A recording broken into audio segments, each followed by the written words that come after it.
విశ్వాసంతో ఉంటారో వాళ్ళకి దేవుడు ఏం చేస్తాడు, ఒక బాధ్యతను అప్పచెప్తాడని గత వారం మాట్లాడాడు. ఈ రోజున పరిశుద్ధాత్మ దేవుడు ఏమని మాట్లాడుతున్నాడంటే, అక్కడ అనేక మంది దేవుని సువార్తను ప్రకటిస్తూ ఉండగా ఆటంకపరిచే వాళ్ళు ఎక్కువైపోయారు. ఆటంకపరచడమే కాక పౌలు శీలను ఏం చేశారు, చెరసాల్లో వేశారు. ఎక్కడ తీసుకెళ్లారు, చెరసాలలో పడవేశారు. చెరసాల్లో పడవేయక మునిపి ఏం చేశారంటే, ఇక్కడ ఒక అద్భుతమైన మాట రాయబడింది. అదేంటంటే 23వ వచనం, వారు చాలా దెబ్బలు కొట్టి ఏం చేశారు, కొట్టారంట. కొట్టి వారిని చెరసాల్లో వేసి భద్రముగా కనిపెట్టవలని చెరసాల నాయకుడికి ఆజ్ఞాపించారు. మామూలుగా తీసుకెళ్ళి జైల్లో వేల బాగా కొట్టారు. పౌలు శీలను ఎలా కొట్టారు, భయంకరంగా కొట్టారు. దేవుని గురించి చెప్పుతున్నావా ఏంటని చెప్పి బహు భయంకరంగా కొట్టారు. కొట్టడమే కాక ఏం చేశారు, తీసుకెళ్ళి చెరసాల్లో వేశారు. ఈరోజున పరిశుద్ధాత్మ దేవుడు ఎందుకని మాట్లాడుతున్నాడంటే, ఇండిపెండెన్స్ డే గురించి చాలామంది అంటూ ఉంటారు. ఆనాడు కూడా ఇదే విధంగా 1947లో ఆగస్టు 15 రోజున మనకు స్వాతంత్రం వచ్చింది. అప్పుడు దాకా మనం ఎవరి చేతిలో ఉన్నాం, బ్రిటిష్ వారి బానిస చేతిలో ఉన్నాం. ఎవరి చేతిలో ఉన్నాం, బ్రిటిష్ వారితో మనం ఏమైపోయాం అంటే బానిస. వాళ్ళు ఏం చెప్తే ఆఖరికి వాళ్ళ చెప్పులు నాకుతూ భయంకర, వాళ్ళు ఏమైనా మాటలు చెప్తే వినకపోతే కొట్టేవారు, దండించేవారు, హింసించేవారు, భయంకరంగా చేసేవారు. అలాంటి పరిస్థితుల్లో ఉన్నప్పుడు ఏం జరిగిందంటే, కొంతమంది దానికి వ్యతిరేకించి చాలా పోరాటం చేశారు. ఈ పోరాటం చేసిన వీళ్ళు 1947లో బ్రిటిష్ వాళ్ళు వదిలి వెళ్ళిపోయారు. అర్థమవుతుందా? ఏంటి దీనికి సూచన ఏంటంటే, బ్రిటిష్ వారు వదిలి వెళ్ళిపోయిన తర్వాత కూడా వీళ్ళ ఏం జరిగింది, పైకి స్వతంత్రం వచ్చింది అంటున్నారే కానీ పైన ఏం చేస్తున్నారు, ఇంకా ఆ బ్రిటిష్ వాళ్ళు ఎలాగైతే ఒక్కొక్కరిని బాధ పెట్టారు, ఈరోజు మనుషులు కూడా అలాగే తయారై వాళ్ళు వదిలేళ్ళిపోయారు. ఎవరో వాళ్ళు వదిలేళ్ళిపోయారు, కానీ వీళ్ళ పట్టి పీడిస్తున్నారు ఈరోజున. ఎందుకు చెప్తున్నానంటే, ఆధ్యాత్మిక జీవితంలో బ్రిటిష్ వారైనా సరే, గ్రీకు దేశస్థులైనా సరే, ఎవరైనా సరే దేవుడు సృజించుకున్న వారే, కానీ మాట వినక వాళ్ళు అలా తయారయ్యారు. అర్థమవుతుందా? వాళ్ళ వల్ల మన దేశానికి ఏమైపోయిందంటే ఆపద ఏర్పడింది భయంకరంగా. వాళ్ళకి చెప్పకుండా ఎక్కడికి వెళ్తానికి వీల్లేదు. వాళ్ళు ఎప్పుడు రమ్మంటే అప్పుడు వెళ్ళాలి, అర్ధరాత్రి అయినా పగలైనా రాత్రి అయినా ఎప్పుడైనా వెళ్ళాల్సిందే. అలాంటి బ్రిటిష్ పరిపాలనలో నలిగిపోయిన భారతదేశము ఈ రోజున ఏమవుతుందంటే, బ్రిటిష్ వాళ్ళలాగానే ఈరోజు కూడా మనం ఏమైపోతున్నామంటే సైతానుకు బానిస అయిపోతున్నాం. అర్థమవుతుందా? సైతాను యొక్క తలంపుల్లో ఉండిపోతున్నాడు మనిషి. ఆ రోజు ఏ విధంగా అయితే భారతదేశము నలిగిపోయిందో ఈ రోజున సైతాను చేతుల్లో మనుషులు నలిగిపోతున్నారు. ఎందుకు నలిగిపోతున్నారంటే, వాళ్ళు వేసే బాణములు అలాంటి పరిస్థితి. ఈ రోజున దేవుని వాక్యము సెలవిస్తుంది. ప్రియ దేవుని బిడ్డ, ఇక్కడ ఆ మాట ఎందుకు దేవుడు నన్ను వాడమన్నాడో నాకు తెలియదు, కానీ ఈరోజు ఒక్క మాట చెప్తున్నాడు. బానిసత్వం, చెరసాల, ఏంటి బయటికి వాటిలో తోసి కొట్టి హింసించే వాళ్ళు కూడా ఇదే త్రోవలో ఉన్నారు. ఎవరు? ఈ బ్రిటిష్ ప్రభుత్వం. పైకి ఎవరిలో దేవుణ్ణి ఆరాధించే వాళ్ళే, కానీ వీళ్ళల్లో ఏముంది? క్రూరత్వం ఉంది. దేవుడు ఏం చెప్పాడు? నిన్ను వలే పొరుగు అని ప్రేమించమన్నాడు, అవసరమైతే శత్రువునైనా క్షమించమన్నాడు. కానీ వీళ్ళు యేసయ్యను ఆరాధించే వాళ్ళే, కానీ ఏం చేశారు? దేవుని మాటకు వ్యతిరేకంగా జీవించి దేవుని నామానికి అవమానం తెచ్చారు. అలాగే ఈ రోజున సైతాన్ ఏం చేస్తున్నాడంటే, దేవుని పిల్లోడే సైతాన్ కూడా. ఎవరో దేవుని పిల్లోడే, కానీ దేవుని మాట వెనక ఏమైపోయాడంటే త్రోవ తప్పిపోయాడు. గర్వం పెరిగిపోయింది. అందుకే ఏమైపోయాడంటే పరలోకం నుండి పడద్రోయబడ్డాడు. ఎందుకని దేవుణ్ణి ఎదిరించలేక తన పిల్లల మీద టార్గెట్లు పెట్టుకున్నాడు ఈ రోజున. అందుకే దేవుని వాక్యంలో సెలవిస్తుంది, ప్రియ దేవుని బిడ్డ, అపోస్తుడైన పౌలు శీలలు ఎందుకు వెళ్ళారంటే ఇలాంటి చెరసాలలో పడిపోతున్న వాళ్ళు, సాతాను చేతిలో చిక్కుపోతున్న వాళ్ళు, ఇలాంటి భయంకరమైన స్థితిలో ఉన్న వారు విడిపించుట కొరకే వీరు దేవుని మార్గం నడిచారు. అయితే ఇక్కడ దేవుని వాక్యంలో సెలవిస్తుంది, ప్రియ దేవుని బిడ్డ, ఏమని చెప్పబడుతుందంటే ఆ రాత్రి అసలు మన చెరసాల పునాదుల్లో పడవేసిన మన దేవుడు ఏం చేస్తాడు? రక్షిస్తాడు. ఏం చేస్తాడు? మన దేవుడు రక్షిస్తాడు అన్నది ఈరోజు దేవుని వాక్యంలో క్లియర్ కట్గా చూపిస్తున్నాడు. ఏంటంటే దేవుని వాక్యంలో చెప్పబడుతుంది, ఆ రాత్రి ఏం చేశారంటే వారు చాలా దెబ్బలు కొట్టి వారి చెరసాల్లో వేసి భద్రంగా కనిపెట్టవలనని చెరసాల నాయకుడికి ఆజ్ఞాపించారు. ఏం చేశారు? చెరసాల నాయకుడికి ఆజ్ఞాపించారు. అతడు అట్టి ఆజ్ఞను పొంది లోపలి చెరసాల్లో తోసి వారి కాళ్లకు బోండాలు బిగించి, అయితే మధ్యరాత్రి వేళ పౌలు శీలలు దేవుని ప్రార్థించుచు కీర్తనలు పాడుచున్నారు. ఏం చేశారు? ఒక పక్క శరీరం అంతా భయంకరంగా కొట్టారు, బాగా కొట్టేశారు, నలక్కొట్టేశారు, విరక్కొట్టేశారు. అయినా వీళ్ళు ఏం చేస్తున్నారంటే అంత బాధలో కూడా దేవుణ్ణి కీర్తిస్తున్నారట. దేవునికి ప్రార్థన చేస్తూ కీర్తిస్తున్నారు. ఆ పాటలు వాళ్ళు వింటున్నప్పుడు కొంతమంది ఉన్నారు అక్కడ. ఎంతమంది? అప్పుడు ఒక భయంకరం ఏం జరిగిందంటే అప్పుడు అకస్మాత్తుగా మహాభూకంపం కలిగింది. ఏంటి? ఖైదీలు వింటున్నప్పుడు అప్పుడు అకస్మాత్తుగా మహాభూకంపం వచ్చేసింది. ఆ ప్రదేశం అంతా వణికిపోయింది, మొత్తం కదిలిపోయింది. ఆ తర్వాత ఏం జరిగింది? చెరసాల పునాదులు అదిరెను, వెంటనే తలుపులన్నీ తెరుచుకొనెను, అందరి బంధకాలు ఊడిపోయెను. వీళ్ళు ఆరాధిస్తున్నప్పుడు ఎవరెవరైతే చెరసాల అంటే సంఖ్యలతో బానిసత్వంలో ఉన్న వాళ్ళందరూ వాళ్ళ కింద, రాజుల కింద, వాళ్ళ కింద బానిసత్వంగా ఉన్న వారందరి సంఖ్యలు కూడా ఊడిపోయినాయి అంట. ఎవరైతే వింటున్నారో, పాటలు వింటున్నారో, ప్రార్థన వింటున్నారో వాళ్ళ యొక్క బంధకాలు కూడా తెగిపోయి. అర్థమవుతుందా? ఎందుకు దేవుడు చెప్తున్నాడంటే మన భారతదేశానికి మనకొచ్చిన స్వతంత్రాన్ని బట్టి భారతదేశానికి స్వతంత్రాన్ని బట్టి ఎంతోమంది ఆనందపడ్డారు. అర్థమవుతుందా?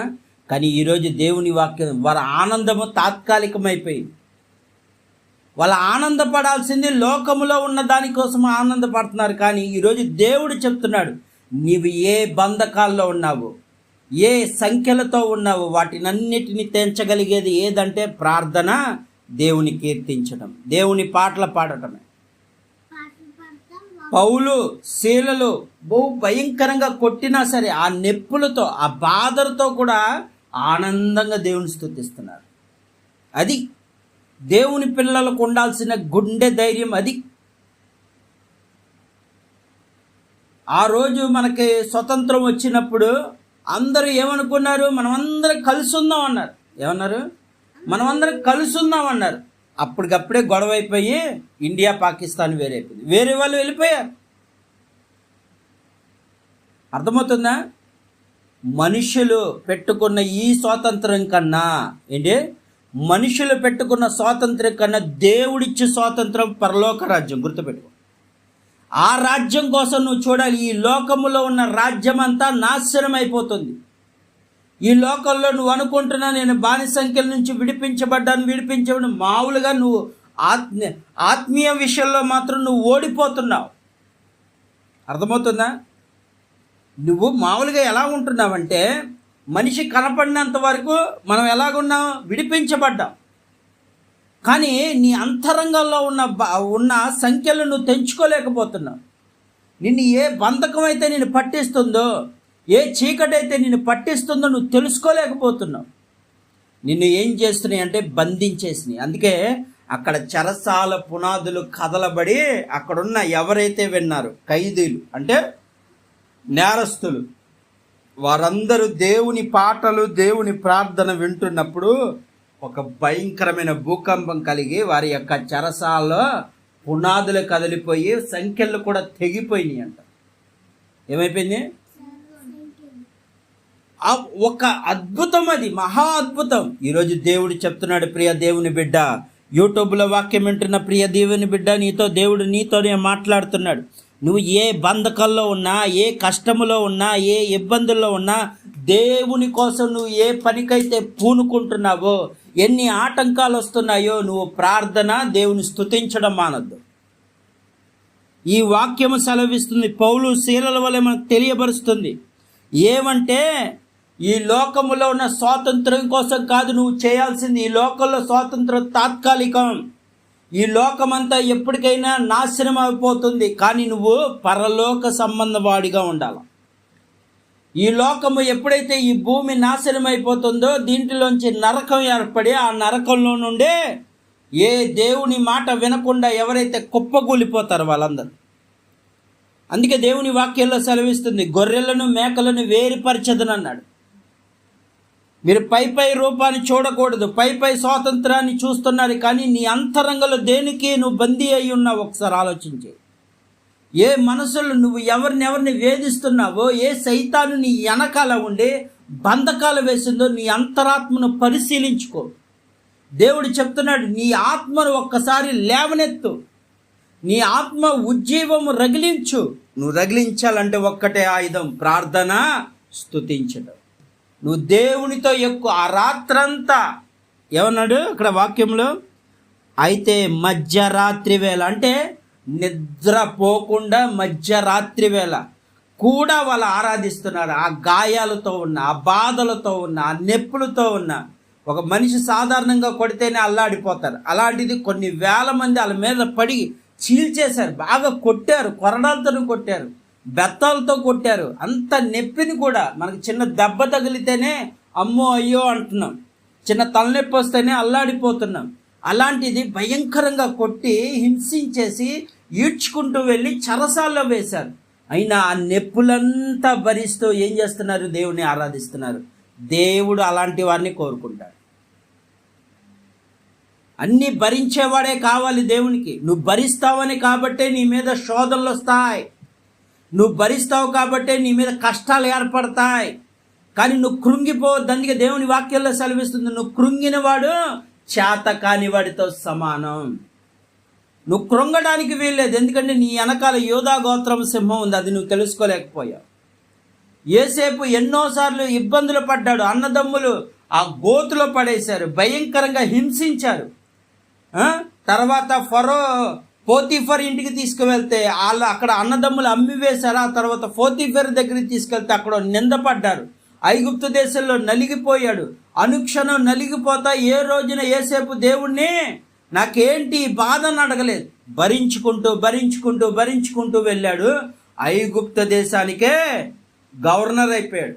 రాజు తర్వాత రాజు అంత అధికారం వచ్చింది. రాజులకు కూడా సాధ్యం కానంత దేవుడు జ్ఞానం ఇచ్చాడు.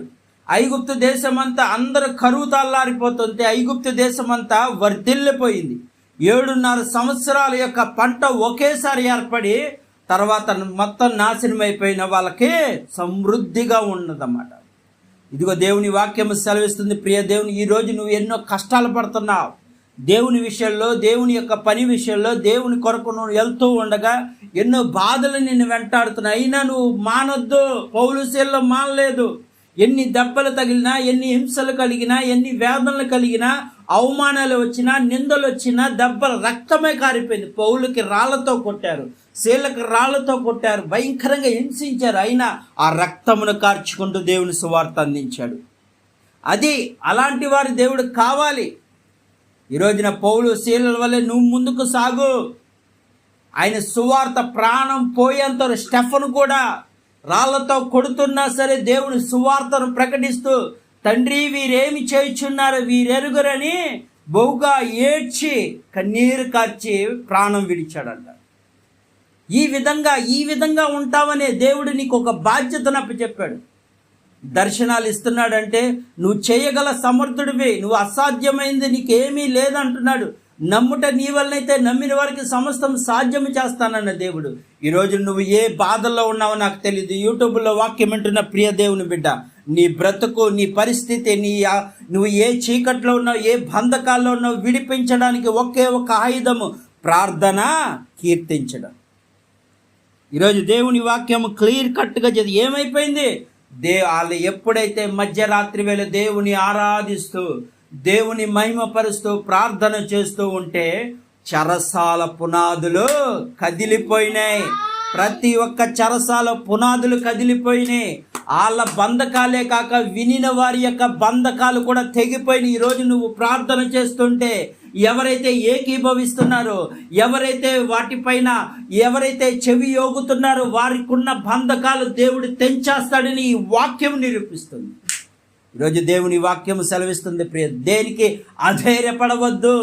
నీకు దేవుడు తోడున్నాడు. నీ కోసం ప్రాణం పెట్టిన దేవుడు తోడున్నాడు.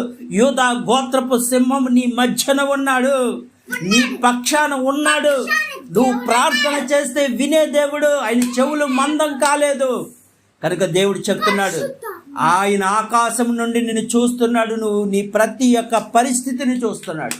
ఆయన చూడట్లేదు నువ్వు అనుకుంటున్నావు, కానీ నా బిడ్డ సమర్థుడు. నా బిడ్డ ఎదిరిస్తే ఆ సమర్థత కలిగిన వాడు కనుక సాతానికి సవాలు విసురుతున్నాడు. ఇప్పుడు నువ్వు దేవుని గెలిపిస్తావా, సాతాన్ని గెలిపిస్తావా? నీ చేతిలోనే పెట్టాడు దేవుడు. ఈ రాత్రి దేవుడు చెప్తున్నాడు, ప్రియ దేవుని బిడ్డ, నీ బ్రతుకును మార్చే దేవుడు నీకున్నాడు. ధైర్యంగా ఉండు. నువ్వు ఎన్ని కష్టాలు వచ్చినా భయపడాల్సిన అవసరం లేదు. ధైర్యంగా ఉండు. భయం అన్నది నీ ఒంటిలోకి రానియకు. ఎందుకంటే నీ పక్షాన ఉన్నవాడు మామూలోడు కాదు. బలాజ్యుడు, ఎర్ర సముద్రాన్ని 2 పాయలుగా చీల్చేసిన వాడు, దేవుని స్తుతిస్తూ ఉండగా ఎరుకో గోడలను కూల్చేసిన వాడు నీ మధ్యన ఉన్నాడు. సముద్రాన్ని, అగాధాలన్నిటినీ ఒక్క నిమిషంలో ఆపివేసిన దేవుడు మన మధ్యలో ఉన్నాడు. ఈరోజు దేవుని వాక్యం సెలవిస్తుంది, ప్రియ దేవుని బిడ్డ, నీ బ్రతుకు మార్చే దేవుడు నీకున్నాడు. ధైర్యంగా ఉండు. నువ్వు ఎవరిని మనుషులు చూడకు. నువ్వు అస్సలు మనుషులు చూడద్దు. ఎవరు ఎన్నంటున్నా వాళ్ళ పక్షాన నువ్వు ఉండద్దు. నువ్వు దేవుని పక్షానే ఉండు. మనుషుల మాట వినకో. ఇది దేవుడు చెవులిచ్చింది, మనుషులు కాదు ఇచ్చింది. ఈ చెవులిచ్చిందే దేవుడు. ప్రతిదీ నీ నోటి మాట ఇచ్చింది దేవుడు. నువ్వు స్తుతిస్తూ ఉన్నప్పుడు కొందరు ఎందుకురా బాబు అన్నా సరే నువ్వు ఇంకెక్కువగా స్తుతించు. ఆనాడు గుడ్డివాడు ఏ విధంగా అయితే ఆపాలని చూసినా ఆయన ఇంకా అరుస్తున్నాడు, దావీదు కుమారుడా నువ్వు ఆగు ఆగు అని అన్నా సరే ఇంకా పైకెత్తి కేకలు వేస్తున్నాడు. అలాంటి బ్రతుకు నువ్వు జీవిస్తే యేసయ్య నీ దగ్గరికి వచ్చేస్తాడు. యేసయ్య నీతోనే ఉంటాడు. యేసయ్య నీ వైపే చూస్తున్నాడు. ఈ రాత్రి నువ్వు కన్నీరు కార్చే ప్రతి కన్నీరు ఆయన చూచుచున్నాడు. నీకున్న ప్రతి బాధను, ప్రతి రోగమును, వ్యాధును లయపరిచే దేవుడు నీకు తోడున్నాడు. ధైర్యంగా ముందుకు సాగు. ఈ కొద్ది మాటలు దేవుడు దీవించును గాక.